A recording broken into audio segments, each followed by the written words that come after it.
dipending dulu ataupun dicari dulu suaminya, didamaikan secara kekeluargaan. Itu tetap wajib itu kita laksanakan.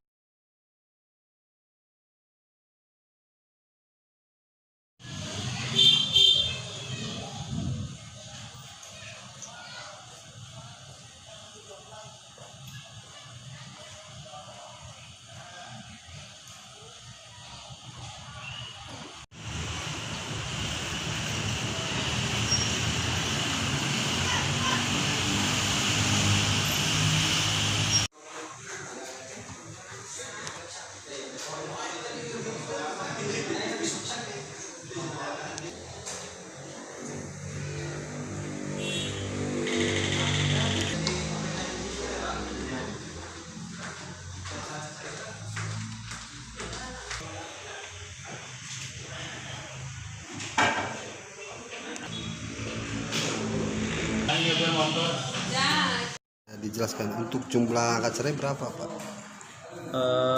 Kita di sini bukan masalah cerai aja ya. Kalau di pengadilan itu ada beberapa jenis perkara yang kita terima. Di samping perceraian ada juga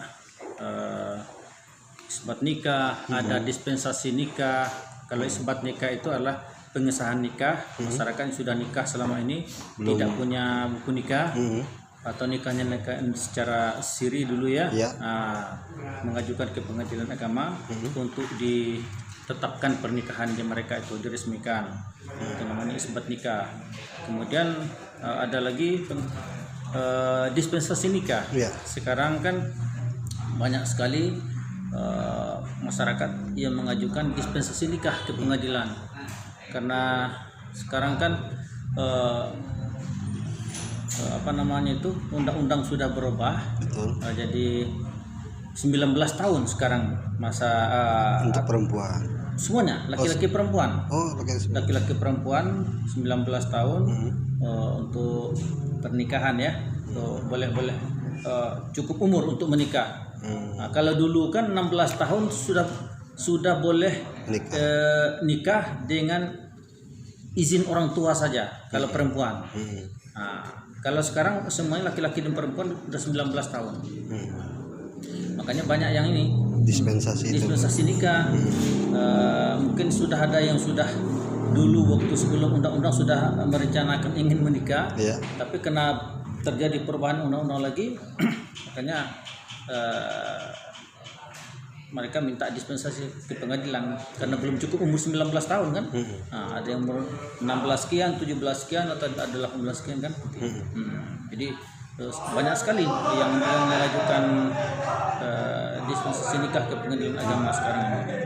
Jumlahnya bisa disebutkan, Pak? Itu tergantung ini untuk isbat dari tahun 2000 kan mulai Maret aja lah ya. Mulai Maret. Maret itu ada 34 yang isbat itu, Pak. Iya. Disbat dengan dispensasi nikah tinggi banyak. Dispensasi nikah ini. Dispensasi nikah. Kemudian April 22, ada bulan Mei ada 17, bulan Juni melonjak lagi 72.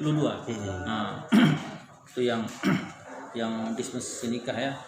Kemudian untuk cerai gugat, itu cerai gugat, cerai talak ya, perceraian itu bulan Maret 241, April 169, Mei 79 dan Juni 316. Jadi perkara masuk pada bulan Juni melonjak sekali menjadi 378. Berarti setelah 388 setelah pandemi ini. Pandemi ini.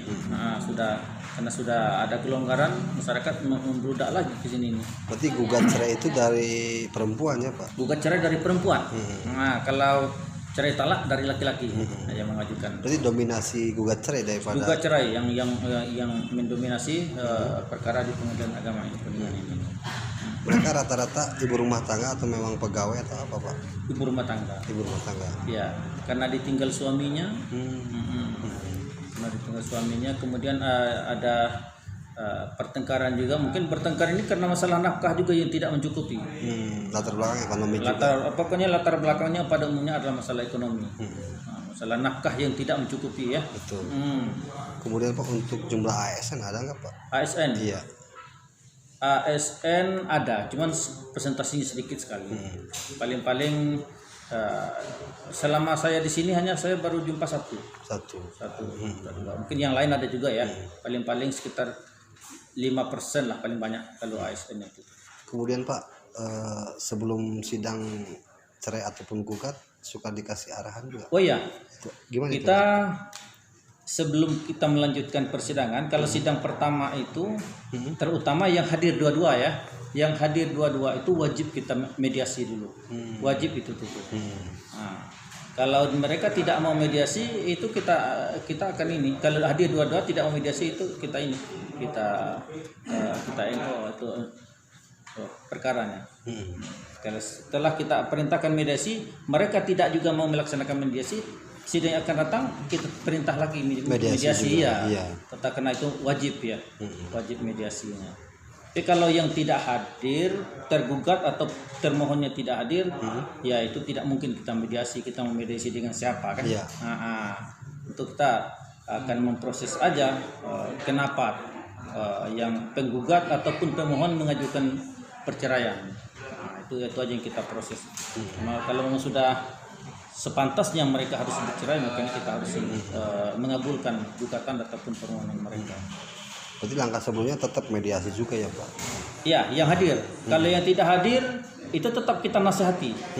Bukan kita damaikan, istilahnya kalau yang hanya penggugat ataupun pemohon saja yang hadir, kita hanya wajib menasihati.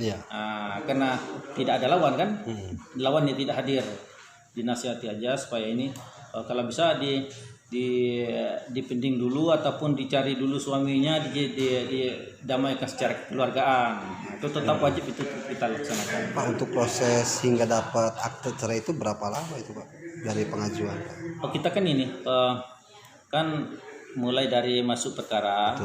Paling-paling kalau setelah masuk perkara itu satu minggu atau paling-paling lama 10 hari. Kalau yang ada di lingkungan Kabupaten Kuningan ya, 10 hari sudah kita sidangkan.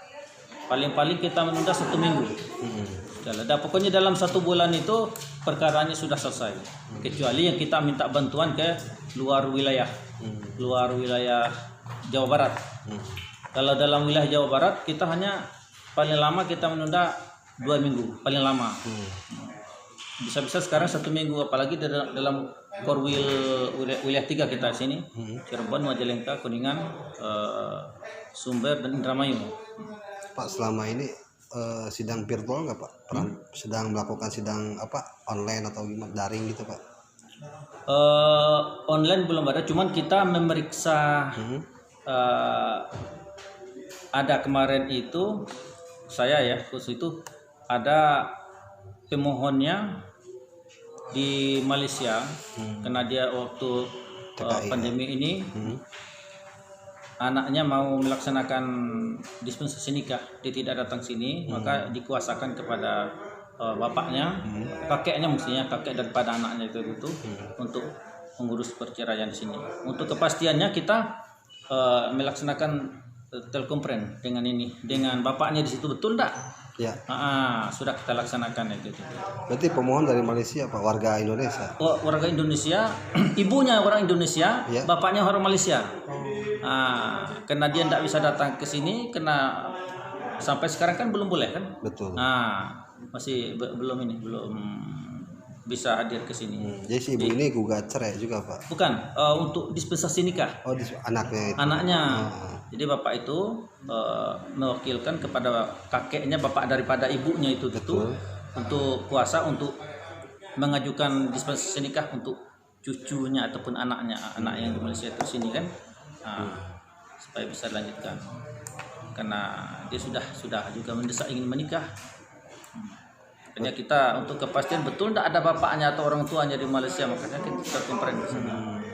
Berarti jelas itu makan Pak? Ya. Secara tatap muka juga? Ya, tatap muka ya, tatap muka. Online itu? Iya. Terus Pak, mengenai pelayanan selama pandemi ini gimana sih Pak? Selama pandemi ini kita tetap melayani. Pada awalnya pada bulan Maret kemarin itu, Maret April kita mulai jam 9 sampai jam 12. 9 sampai jam 12 dan tetap protokol COVID-19 ini tetap kita laksanakan, cuci tangan sebelum masuk ruang persidangan ataupun masuk ruang sidang atau ruang tunggu tetap harus cuci tangan, dan jarak juga harus dijaga sesuai dengan arahan itu ya, sesuai dengan protokol COVID-19 ini. Aturan itu tetap kita laksanakan. Berarti tidak ada salam-salaman juga ya Pak? Tidak ada salam-salaman, tidak ada. Iya. Tidak kita benarkan. Walaupun ada yang ingin salam, tapi kita tetap mengantisipasi yang demikian itu. Kita tidak tahu siapa yang bawa penyakit atau siapa yang. Memang perasaan aja kadang-kadang sehat. Ya, tapi walaupun ada satu kuman aja kan, bisa merebak kemana-mana. Kita laksanakan. Dengan Bapak siapa Pak? Saya nama Pak Zulkifli, Aji Zulkifli. Zulkifli. Iya. Di sini bagian apa Pak? Hakim. Hakim. Ya. Ya, makasih Pak. Ya.